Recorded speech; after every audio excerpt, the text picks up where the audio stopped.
Hey, Ty. Good morning. Good morning. Hey, what's up, guys? Where are you? Are you in? I'm in Florida right now. I'm still reeling from that damn game, man. I'm telling you, that was pathetic. You got me smoking a hookah, drinking my coffee early this morning, pissed off. Well, Wiggy and I were talking during the break, and Wiggy brought up that it's theoretically possible that this team ends up after Week 8 at 1-7, and then you look at the rest of the schedule, and can you pencil in the Commanders as a win? Can you pencil in that second game against the Jets? This team may end up with under 3 wins or three wins or under. And so I have to ask you, if that is the result, in your mind, what is the future of Bill Belichick? I don't. Look, they're not gonna fire Bill Belichick. Let's put it out there. I don't think Mr. Kraft will do that, but I do think, and this is my honest opinion after analyzing everything like I've been doing, it's time to step back and say, you know what? I'm not gonna head everything. It might be too many hats that I'm wearing right now. We all get a little older, but I still believe that he's a phenomenal coach, the best coach that ever did it. But it's time to let somebody else start picking the players. Like what Parcells said, let somebody else pick the damn groceries now. You know what I mean? Yeah. I don't think that he will get fired. He will walk away from the game, or they will do something and let him leave gracefully. But as far as calling him into the office and saying, which I'm hearing a lot of people talk, on the sports radio, on ESPN, Fox, whatever you're, calling for Bill's head and things like that. But I don't think they're going to do that. I mean, people tend to forget, the history and what that man has done for the organization. So they're not going to do that. So Ty, basically, in your opinion, if Bill's not coaching this football team, then that means he's not coaching anywhere. Could you ever see a scenario where they come to some type of agreement, Robert and Bill, but he ends up somewhere else? I mean, anything is possible, but they ain't gonna call him in and talk about you're fired. Mm-hmm. That's what I'm saying. And if anybody, think about it, it's Bill Belichick. What he's done, his coaching resume. Do you think if it was ever a possibility that he was going to be a free agent as far as coaching, that teams wouldn't be lined around the corner to get Bill Belichick to come coach their team? Hell yeah. That's what I'm saying. You can't sit there and judge. This is a small sample size of Bill Belichick not having the success because he set the standard so high. And I understand. We can talk about Tom Brady. Yes, he was a huge help to all of us. He's the GOAT. But no one would be talking about Andy Reid like they're talking about him right now, which he's a great coach in himself, Hall of Fame coach, if he didn't have Patrick Mahomes. But here's my question. It goes hand in hand. Here's my question for you, Ty. If Bill's having a hard time reaching players he selects and scouts and drafts and signs, isn't it going to be even more difficult for him to reach players that someone else is choosing? No, because he doesn't have that pressure on him. It ain't like he's done that all the time. Sometimes you have to change. You get older. I'll give you an example as far as myself as a player. Wiggy, you can probably talk when it comes to your position. We all get older. You have to say, okay, I can't run. I can't play bump and run every play no more. Damn it, I don't run the same. I don't move the same. But guess what? I still have a knowledge to play the game and be successful. Let me back off of this one. Let me play this situation a little bit different. And that's what Bill Belichick has to do with the coaching. Play it a little bit different and not try to do everything. You know what I mean? When he says do your job, when you're talking about us, I have to go out there and cover. Wiggy, you got to go out there and block and catch. Quarterback has to play quarterback. Bill Belichick's job is GM, overseer, drafting guys, saying who's going to play here, picking offensive coordinators, defensive coordinators. I mean, bringing people out the workers and thinking he can plug and play. And you can't do that anymore, one, because you don't have the talent on the team overall. to be able to make up for some of those deficiencies that you might have when you're picking players.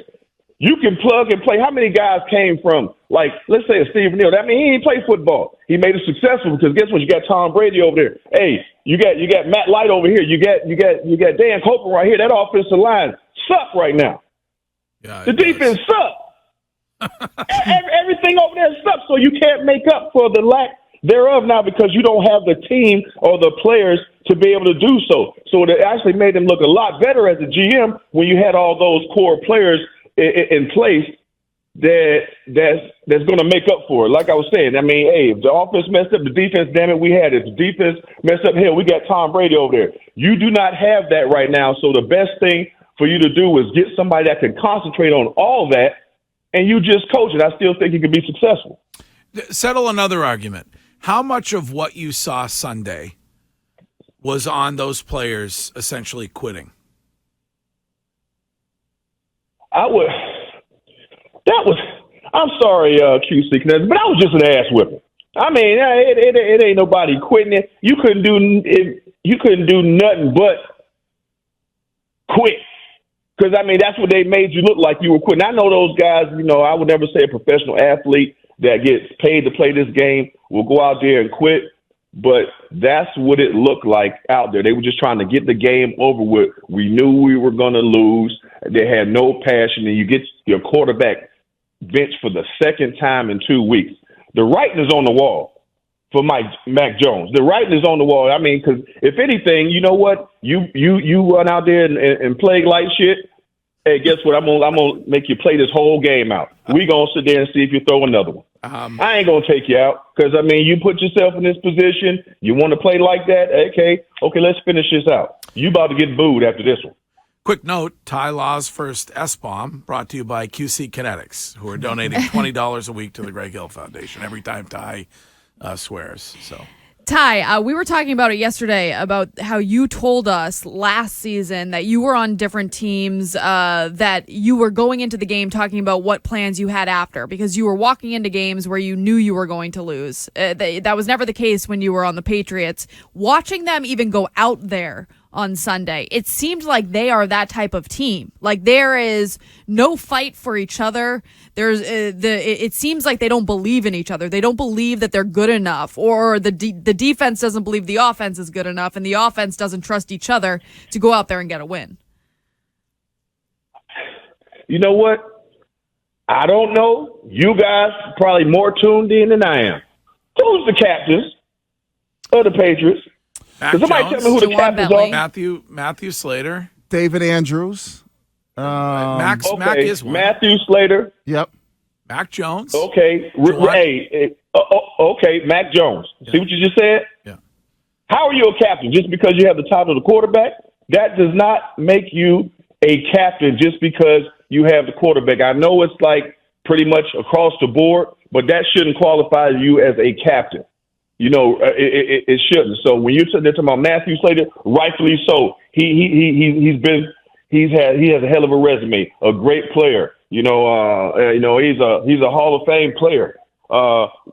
He earned his stripes. David Andrews, yes, he earned his stripes. But outside of that, okay, and who's looking at those guys to lead me? They don't have that. They don't have no enforcers in the locker room. I can't see that. So when you're looking at the Patriots in totality, especially when you compare to the previous teams, when you had that leadership, you had that veteran presence, you had those Teddy Bruschi's, the Tom Brady's, the Vrabels, the Seymours, the McGinnises, the Rodney Harrisons, those type of guys. That was leadership across the board. You wasn't coming in to here into the Patriots. This is how we get down. This is how we do things. Hell, I'm a Hall of Fame player. I'm an All-Pro player.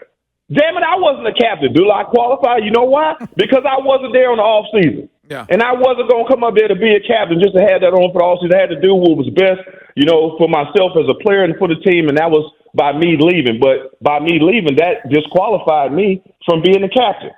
Well, let me ask you about Brady had him.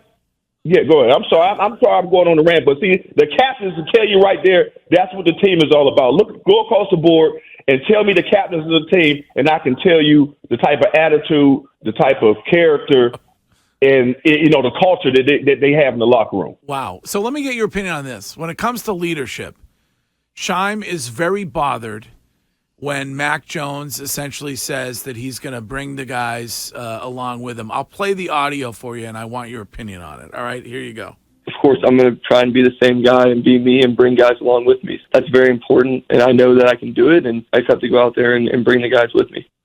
That is Mac Jones on this radio station yesterday afternoon. And he said, bring it what you wear to another team? I'm like, come on, man. Bring it what you wear. Well, the dinner? I mean, let's try that first. Take the team out to dinner. Do the Tom Brady. Take them out to off-season workout. But you gonna lead them to another damn team. We ain't gonna have nobody on the sideline. all right. Come on, man. So from your perspective, you would be on Scheim's side. That is not how a leader talks. No, that's what I'm saying. I mean, even with the temper tantrums that we've seen and we've hit on here and there, he's just not showing the leadership, especially for the position. You're going to go as far as your quarterback is going to go in most cases unless you have absolutely strong-ass defense. We've seen those type of teams too. But the Patriots, they have neither. They don't have a strong offense. They don't have a strong defense. We can talk about some of the injuries that, play a part of that as far as the defense. But overall, that offense is not going to get you anywhere. Time now for the most entertaining play of the game, brought to you by Apex Entertainment. Experience the thrills at Apex Entertainment in Marlboro. Scheim? I thought the coin toss. We struggled on That this pick one. six was pretty exciting. Pick That six. was the Saints pick. Yeah. I mean, maybe that was the most entertaining. Video board? But Hey, that game that's bad football. I mean, offense, defense, special teams across the board, coaching. Which you normally not say that when it comes to a Bill Belichick coach team. They're going to get something right. They're going to take away something. The Patriots can't take away anything right now defensively because I've never. Oh man, getting picked apart like that. Is somebody going to get pissed off? Is somebody in that secondary going to step up and be like, not today? Who's going to be the enforcer to come down there and take that hit like Rodney Harrison? He'll come down there. He may take a flag just to try to knock the hell out of you intentionally to get everybody fired up and say, okay, this is how we're going to play. I mean, they are running through them, throwing through them. I mean, they can't block nobody. Mac don't got a chance in hell, especially when he ain't got no weapons. So it's just going to be a long, hard season, and I don't see it changing anytime soon. so looking for some light in the darkness when it comes to this weekend. Does Bill have? Is there Top three pick. Well, is there an advantage? Is there an advantage, Bill versus Josh McDaniels? Going at Wiggy shaking his head. I mean, I don't think they ain't over there playing lights out football in Nevada either. Yeah. Right. They probably, I can see those guys, right during the game talking about what casino we going to hit afterwards. You know what I mean? I don't, that's what I see on the field. I don't see anything special that way, but yeah, he might feel like he has an advantage because, guess what? He's the sensei, you the student. You know what I mean? So he's always going to feel like he has something. And if I know anything about Bill Belichick, he's going to give you the blueprint to all his coaches, but he ain't going to give you everything. He still wants to beat you. So I think, psychologically, Bill feels like he has the upper hand. I don't know if Josh feels the same way. I know he's going to go out there and try to compete and try to win, but, he was always the understudy. And just the coaching tree, right now, ain't doing too good. Yeah. So, I mean, it might end up being a pretty damn good game for two, badass teams. Well, we'll get you back on Thursday, and we'll get your pick for the game. And as always, it is a pleasure to have you on, Ty. Only one what'd you say? Only one expletive today, which is pretty good. Oh yeah, that's good. But hey, can I say something, guys? I need to put it out there right now because at Granite Links this Thursday. Now I'm gonna be hosting. We're gonna talk about Corvus Vodka. We're gonna drink a lot of Corvus Vodka. But at Granite Links this Thursday at the Crossing Nine. we going to have us a watch party. Ooh. We going to watch Denver, my old two teams, Denver and Kansas City.